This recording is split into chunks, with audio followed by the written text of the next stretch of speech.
त्या बालकाला खेळत आहे हे एका दासीनं पाहिलं. कारण पहिल्यातल्या ज्या मोठे मोठे महात्मे महाराज असायचे त्यांच्या इथं दास दासी काम करायच्या.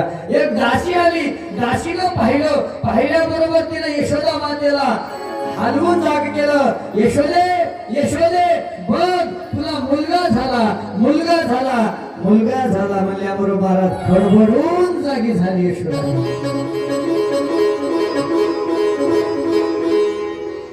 आणि जागी झाल्यानं पाहतात तर काय महाराज, काय सुंदर ते रूप दिसलं बघा. एवढं सुंदर रूप त्या भगवान परमात्म्याचं. ते लेकरू जवळ घेतलं, घेतल्याबरोबर यशोदेनं आपल्या गळ्यामध्ये असलेली गळसरी काढली आणि दासीला देऊन टाकली. दासीनं ती घेतली आणि बाहेर गेली. बाहेर जाऊन सांगू लागली, अहो